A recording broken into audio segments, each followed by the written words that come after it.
Have you ever wondered on what goes behind the scenes of a favorite store? Today, I'm joined by Mr. Brahm, the manager of Pick and Pay. He's going to share to us on what drives customer satisfactions and business growth. Welcome, Mr. Brahm. Hi, how are you? It's good to see you. Thank you and yourself. Fine. I firstly want to apologize for the people that watch your podcast. All right. I don't have a tie on or formal jacket. All right, I work so tight and long hours. I got today a little bit of a break. Okay. So I took my bicycle and I went to practice.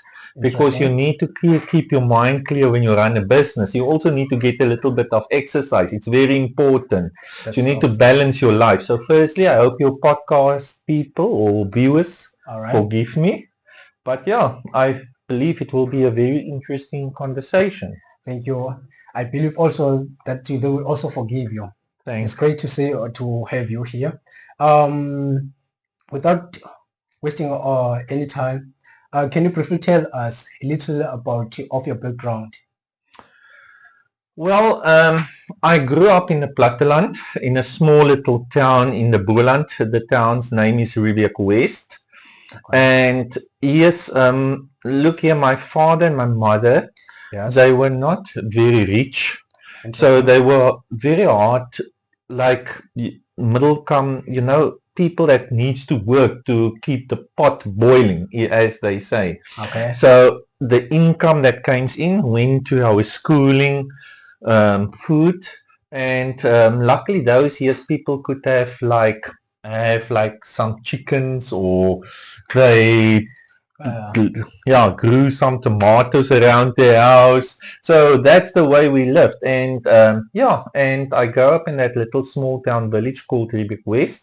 Okay. After that, I've matriculated there as well. All right. And then I moved. Did you also go to tertiary? Yes. First thing is I was 6 months in the army. And I decided, no, that's not for me. And to be honest with you, me and my mother had a huge fallout, difference, because my parents is very old school. They believe the day when you're done with school, you need to go out and you need to go work. Okay. So on my side, it struggled a little bit because I applied for different careers, and it was not successful. And then she said, just one day, you need to, when are you leaving? When you're leaving? I just took my bags and I leave. Okay. And then. So by that day, like during that time, you didn't know like your purpose or your I didn't know anything. Okay. I thought to myself, look here, if I end up on the street becoming a baggy, then that's what I'm gonna do. But I'm not gonna take this nagging of my parents anymore, especially my mom. So I walked out of the house, and you won't believe it. I started in the lowest career category, whatever there was. I started as a security. As a security officer, like these guys here outside. I start there. But yes, with a lot of experience behind me, because I started to work in a store when I was like 9 years old. Like a salesman? No. You know what? One day the supermarket opened up in town. And I was 9 years old, and the owner hang the sign. I said to him, please, do you have a job for me? He laughs at me. He thought maybe, like, this guy will never come in. Yeah, he said to me, be Saturday there at my shop. Okay. So like a big supermarket, like a type of Spar. And I went there, and the Saturday, and he was like shocked. And you know what job he gave me? All the papers around the store, I have to pick up that papers. Ooh. And I have to wash where people mess. So I've done that basically for 3 months. And then I was like in standard 2 those years. So what did I, grade 4? And I worked there till matric. And I worked myself like I was like outside, and I came in cool drink fridges later, and I was like a shelf packer. like this people in this business doing today. Okay. I've gone through all that ranks. Cashier, I was everything inside the storeroom on weekends, holiday, storeroom assistant. So yeah, so when I left school, I knew about retail. Okay. But yeah, I don't know why didn't I go directly into it, but then yeah, I went to as a security, and with my experience, a little bit of what I have, I went to go and work for a Portuguese guy. His name is Gilberto de Fonseca. Okay. So he was in the clothing business, and then as his private security officer, yeah, I worked for him, and well, he saw my potential, and he said to me, listen here, I'm going to send you to college. I'll pay for everything. Okay. So your parents were never rich or? No, they couldn't afford it. As I say, they were like, you know, what came in went to the pot, the money, and that's that. Right. You know, like they didn't have even major money when they passed on to leave for us behind.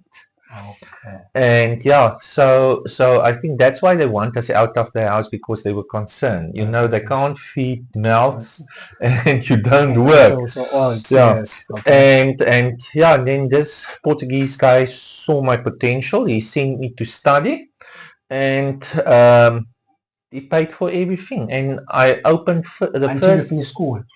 No. I was already done with school. So after during my school years, I worked for this guy at the supermarket, but after school, I working for this guy in the clothing sector. And then I've got my first store that I've opened up by them, and yeah, and so I went through retail, and then it went bigger and bigger and bigger and bigger businesses. You know, it's like you need to take baby steps in life. You know, a miracle doesn't happen overnight. And while I was working for Gilbert de Fonseca, I met my wife. Today we married we know each other for 30 years. We married for 22 years. And you know, like, I want to say to the young people out there, all right, choose your partner wisely. Choose your partner wisely, because a woman can build you, or your partner can build you, or they can break you. So and that's for the girls as well. When you choose a husband, I had a wife that morally support me in every aspect and inspire me. Because remember, during your career, it's not always easy. Now there's days that you think, oh, you just want to give up. Then you've got this person next to you that's saying, no, you're not going to give up. You're going to go on. I believe in you. I got faith in you. You can do it.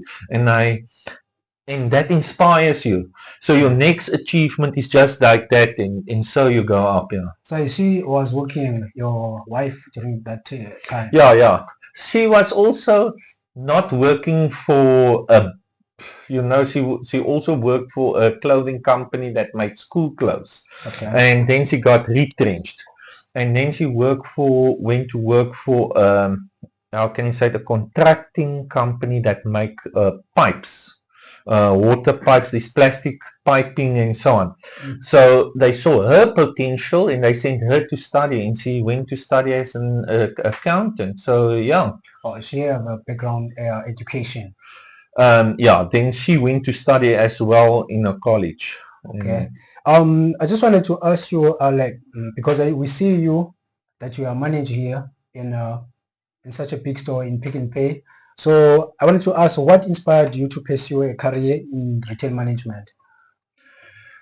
Look, it is very strange. No one ask a child today, what do you want to become? No, every child will tell, no, I want to become a policeman, or I want to become. As they grow, they will say, then things turns out more realistic. Or they see things differently. Yeah. Then they will say, no, I will become a doctor, or they decide. But I never heard somebody that says, I want to become a retailer. Okay. No one said in his life, not even me, I want to become a store manager. That's true. And yeah, so by managing